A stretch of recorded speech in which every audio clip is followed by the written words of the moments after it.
Srimate Ramanujaya Namaha. Srimate Lakshmi Nrusimha Prabhavam-Episode Namaha. Pranams, Namaskarams. Hey Nrusimha Swami, you are the creator of this Akhilanta Koti Brahmanda. You are the crystal clear, pure truth, and you are the one who rushes to give your helping hands to your devotees in distress. We all salute you, pay our obeisances to your lotus feet to attain the ultimate goal of this Jivatma, that is moksha. Jai Shri Nrusimha Swami.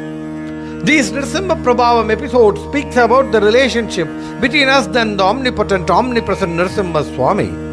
We talk about all sort of bhaktis, various bhaktas involved in getting themselves immersed in your divine, high, spiritual, celestial being. Such bhakti is going to be our topic today and in this Nrusimha Prabhavam-Episode. The first such disciple is Bhakta Meera, a child from her early days given with an idol of Lord Krishna, and she fantasizes herself married to her Lord Krishna alone. But practically speaking, Meera was married to Rana, a king of that time. Though into the worldly drama of this samsara sagara, she could think of nothing else or nobody else than her Lord, beloved Krishna.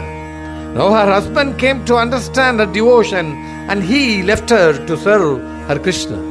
Lot of compositions by Meera started pouring in, and at a point of time she lost herself, lost her consciousness very often, and could think of no one except her Lord who dwells in Vrindavan. It is said that at her last stages of her life, she lived in the temple of Dwaraka, devoting her entire life to Lord Krishna, and she left this worldly abode and got herself immersed in Dwaraka's Krishna temple sanctum sanctorum into her beloved, lovable Lord Krishna himself.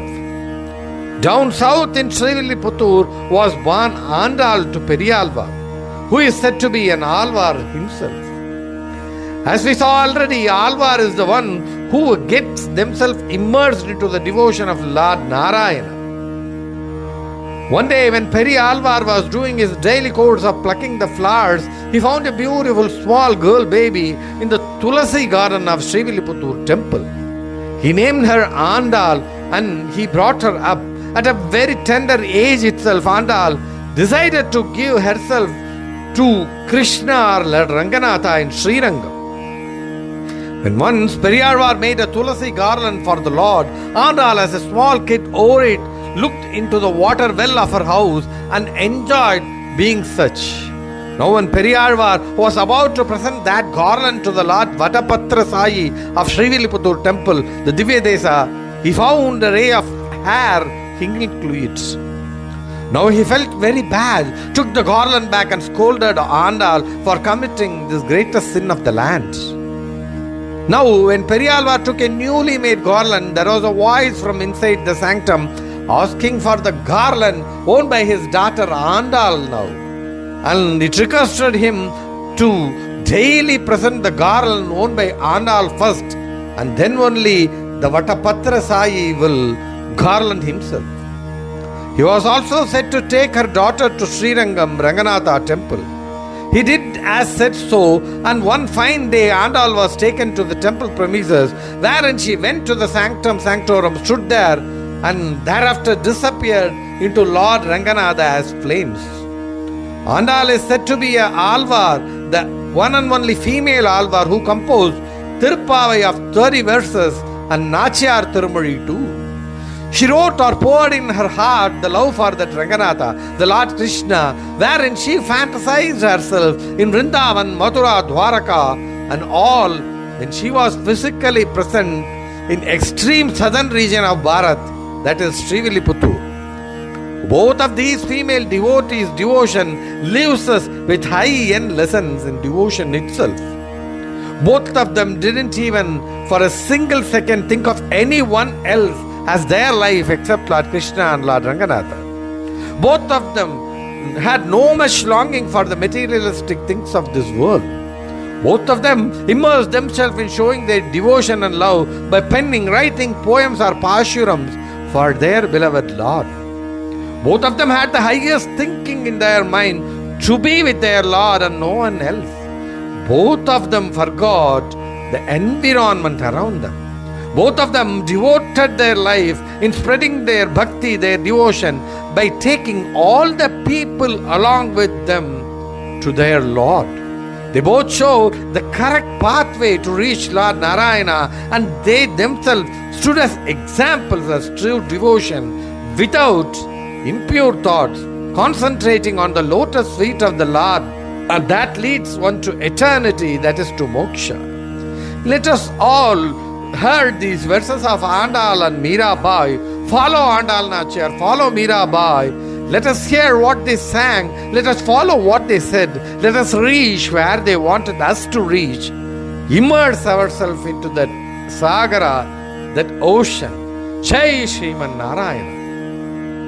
This week's Karnataka Nrusimha Divya Kshetras. The first one is Bharadabhoga Yoga Nrusimha Swami Temple, Shantigrama. It is located in Hasan Taluk, 14 kilometers from Hasan, 170 kilometers from Bangalore. Here Narasimha is in yogic form. This temple is at least 1,200 years old. The Lord Narasimha with Tayar Mahalakshmi with conch in his right hand and Sudarshana to his left hand is unique. The ring of 9 forms of Narasimha incorporated in the ceiling of the portico of the temple is a rare work. The 9 forms are the Ugra, Krodha, Veera, Vilamba, Kopa, Yoga, Aghora, Sudarshana and Lakshmi Narasimhas. You must visit Narasimha Kshetra. The next one is Sri Lakshmi Narasimha Swami Temple, Bhadravati. It is located 20 kilometers from Shivamogga and 280 kilometers from Bangalore. It is located in the old town area of Bhadravati. It was built in the 13th century by Veera Narasimha, the grandson of Vishnuvardhana. The temple is built in the form of a star-like platform around 3 feet high. It has 3 towers, hence Trikutachal temple. The presiding deity is Lord Nrusimha Swami. It is the Hoysala architectural marvel scattered all over the temple. It has a central hall with no windows connecting to all 3 sanctums through a vestibule. It is a beauty to be seen by us as a feast to our eyes, this Lord Lakshmi Narasimha Divya Kshetra. This week's Lakshmi Narasimha Sahasranam. Shankramaya Chakriddhaya Krantalokatrayaya Cha Arupaya Swarupaya Haraye Paramatmane Ajayaya Devaya Akshayaya Kshayaya Cha Aghoraya Sughoraya Gora Gorataraya Cha.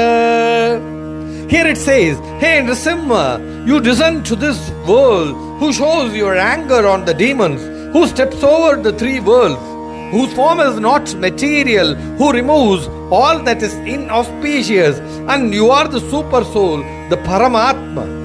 You are the one who is never defeated. You are the ever-pervading Supreme. You are gentle, you are ferocious, and you are the one who rescues us from these fearsome demons. Srimate Nihamanta Mahadeshikaya Namah.